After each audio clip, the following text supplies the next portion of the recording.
Chapter 6. Firelight and Fault Lines. Lily barely slept. Her mind spun in tangled circles, replaying the way Jack hadn't corrected Vanessa. The way he'd looked at her afterward, confused, guilty, somehow distant. By the time morning came, she felt hollowed out. Too tired to feel clarity, too hurt to feel steady. She wrapped her hair in a messy bun, tied her apron too tight, and opened the bakery before sunrise. She needed to work. She needed noise and spice and tasks. She needed anything except the ache of disappointment lingering in her chest. The oven warmed. Dough rose. Cinnamon dusted the air. She tried to pretend her heart wasn't bruised. Jack arrived just after 8. The door chimed softly. "Morning," he said, breath warm in the cold. Lily didn't look up from the counter. "Hi." Jack hesitated. She could feel him standing there, uncertain, careful. "You okay?" he asked gently. "I'm fine," she murmured, shaping dough with too much force. "Just busy." He stepped closer. "About last night." "Jack?" she said, sharper than she intended. "You don't have to explain anything." He frowned. "I want to." "There's nothing to explain." She grabbed a tray and moved toward the kitchen. "You and Vanessa clearly have things to sort out. I don't want to be involved." Jack blinked at her, hard. "What?" "No, Lily, Vanessa, and I don't—" "It's fine," Lily muttered, brushing past him. "Please drop it." He reached for her arm instinctively, then stopped himself before touching her. "Lily, you've got it wrong." "Maybe," she said, keeping her back to him. "But maybe it's safer that way." His silence stretched in the air between them. Hurt, frustration, helplessness. Finally, he exhaled. "All right, I'll give you space." He turned toward the door. "Jack," she called without thinking. He stopped. "Thank you for checking on me last night," she said quietly. "I did appreciate it." He nodded once. "Anytime." Then he left. The door shut behind him, and Lily's chest twisted painfully. Distraction. The morning rush came quickly. Mrs. Pennington, needing pastries for her knitting group. Ben asking for anything edible. Ellie dropping off a bag of oranges, because it felt festive. Lily pushed through it, smiling when needed, laughing when expected, pretending everything was fine. But the miscommunication with Jack sat like a weight on her spine. Why didn't he correct Vanessa? Why didn't he explain sooner? Why did it matter so much to me? Her hands shook slightly as she measured ingredients. Her mind drifted back to May's letter, to truth and loss and longing. She didn't notice she'd left a dish towel near the stovetop burner. She didn't notice when the corner began to brown. She didn't notice when it caught. Fire. The smell hit her first. Burning, sharp wrong. She spun around. Flames crawled up the towel, licking the edge of the counter, growing fast, too fast. Heat surged upward, catching the wooden spoon jar beside it. Oh God! She grabbed for the fire extinguisher, hands shaking, nearly dropping it. The flames hissed, growing, spreading across the counter's edge, just as fear clutched her throat. "Lily!" Jack's voice cut through the kitchen like a shockwave. He barreled through the swinging door before she could react, ripping the extinguisher from her hands. "Move!" he ordered. She stumbled back as he pulled the pin and blasted the foam across the flames. The kitchen filled with white spray, smoke curling upward, wood snapping under the sudden cold. The fire died in seconds, but the smoke lingered, heavy and choking. Lily coughed, covering her mouth. "I'm sorry, I didn't mean—" Jack turned to her, eyes wide, chest heaving. "Are you hurt?" His voice was raw. She shook her head. "No, just shaken." He stepped closer, hands hovering near her shoulders but not touching. "You scared the hell out of me." "I know," she whispered, throat tight. He finally placed his hands on her arms. Warm, strong, grounding. "Lily, look at me." She did.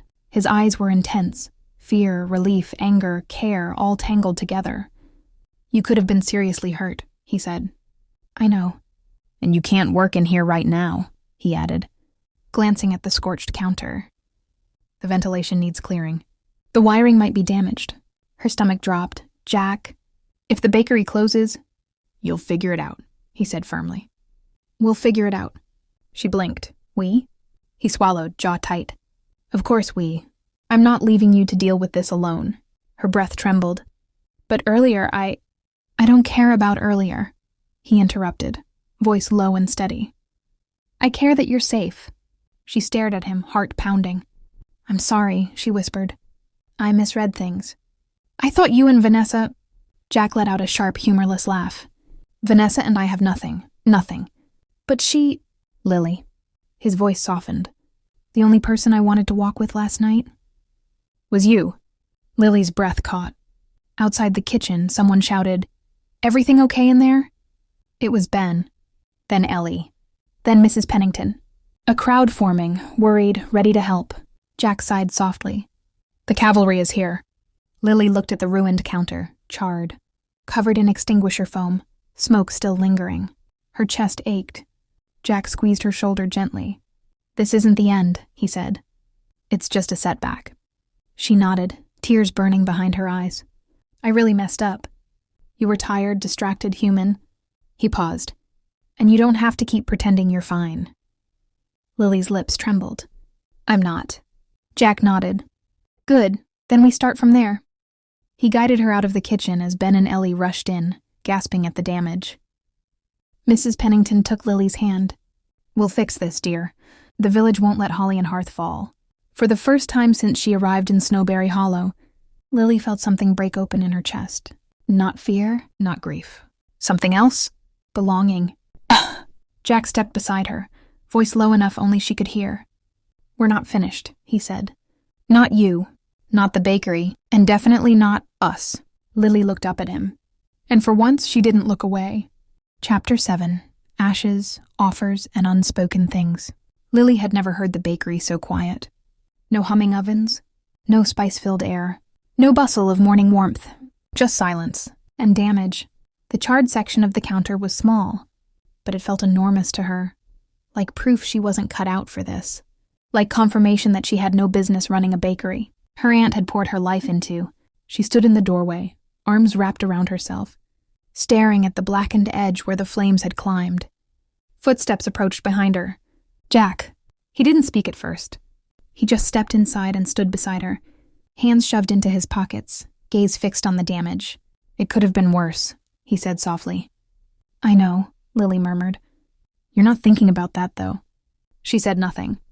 Jack exhaled and leaned against the counter, his shoulder brushing hers in a way that felt deliberate. Grounding. Talk to me, he said gently. Lily stared at the burn mark. This bakery isn't just a building. It was May's dream. And I've managed to almost burn it down in less than 2 weeks. You didn't burn it down, Jack said. You made a mistake. Everyone does. Not everyone's mistakes risk an entire livelihood. Jack turned toward her fully. Lily, you didn't come to this village to be perfect. Her breath caught, because it felt like he saw straight through her, a part she rarely let anyone see. She whispered, I don't want to disappoint her. Jack's voice softened even more. You're the only person in this whole village who thinks you could. Lily blinked hard, swallowing the lump in her throat. He hesitated, then reached out, brushing a soot smudge from her cheek with the back of his hand, a gesture so tender her knees nearly weakened. They stood like that for a moment. Close, quiet, teetering on the edge of something, until the sound of footsteps echoed through the shop.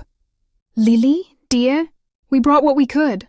Mrs. Pennington bustled in, arms full of cleaning supplies, followed by Ellie with a toolbox, and Ben carrying 3 wooden boards under one arm. Behind them came Mr. Calloway with his ladder, 2 teenagers with paint rollers, and the postman holding a thermos of something steaming. Lily blinked. What is all this? Mrs. Pennington smiled brightly. We're fixing your bakery, of course.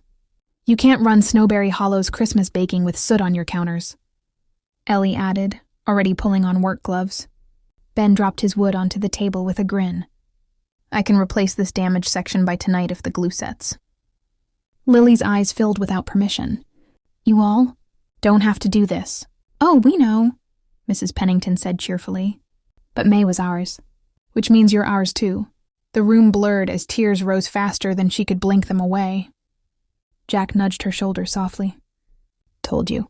Snowberry doesn't let its own fall. Lily tried to respond, but her voice cracked. She stepped away for a moment to steady herself, hands on the counter, eyes squeezed shut. She barely noticed the bakery door opening again. But she noticed the silence, and then the click of heels. Vanessa. Her tone was falsely gentle. My. Looks like quite the accident. Jack stiffened immediately, taking an instinctive step closer to Lily. Lily straightened, wiping a tear quickly. It was a small fire, under control. Vanessa surveyed the room with a critical eye. Small? Dear, the place smells like burnt sugar and regret, Ben muttered under his breath. Ellie elbowed him. Vanessa continued, stepping carefully over a bucket. I suppose this means the bakery will be closed for several days. Just 1 or 2, Ellie said firmly. We'll have it fixed. Vanessa raised an eyebrow. Really? With these volunteers? Mrs. Pennington gasped. Jack's jaw clenched. Lily swallowed hard. What do you want, Vanessa? Vanessa smiled. A smooth, practiced expression. I came to offer help. Help? Jack repeated, disbelieving. Yes, she said sweetly. Since you're clearly overwhelmed, I have a standing offer from a buyer who would take the bakery as is. Fire damage included. You could walk away cleanly. Lily, no pressure, no financial risk. No fear of failure. Lily froze. Every insecurity twisted inside her. Vanessa sensed it and pressed harder. You've barely been here 2 weeks and already had a fire, and that's after the market nearly wiped you out. No one would blame you for letting professionals handle things. Jack stepped forward, fire in his voice. She said no before. Vanessa's eyes hardened. I wasn't speaking to you. Jack didn't budge. She's not for sale. The bakery isn't either. Vanessa looked him up and down, cold, calculating. Interesting how invested you've become. Jack opened his mouth, but Lily placed a hand gently on his arm before he could speak. Then she turned to Vanessa. We're repairing the bakery, Lily said. Her voice wasn't loud, but it didn't waver. Vanessa blinked. You're choosing to stay? I'm choosing to try. For a heartbeat, Vanessa's expression faltered, just slightly, before she regained her cool demeanor. Well, she brushed invisible dust from her coat. Best of luck, then. The words were a dismissal, but Lily didn't feel dismissed. She felt steady. Vanessa left the bakery in a wind of perfume and impatience. Ben made a rude gesture at the closed door. Ellie pretended not to laugh. Jack turned to Lily. His eyes softened. Proud, relieved, something deeper she wasn't ready to name. That, he said, voice low, was impressive. Lily let out a shaky laugh. I'm shaking. You stood your ground. She looked up at him. Really looked. And something inside her shifted. A small, brave thing. A new root taking hold. Thank you. For earlier, she whispered. For saving me. Jack's gaze dropped briefly to her lips. Always. Her breath caught. But before the moment could tip into something dangerous, Ellie shouted, All right, you two. Stop making eyes and start making tea. We've got a bakery to fix. Lily jumped, cheeks flaming. Jack cleared his throat and stepped back fast. The villagers laughed, and just like that, the heaviness broke. Mrs. Pennington pressed a broom into Lily's hands. Ben slapped Jack on the back, muttering something about romantic emergencies. Ellie plugged in a sander with the joy of a woman on a mission. The bakery came alive again. Hammers. Laughter. Music from Mr. Calloway's old radio. Jack rolling up his sleeves. Lily learning how to breathe again. Snowberry Hollow was rebuilding Holly and Hearth. But more than that, they were rebuilding her.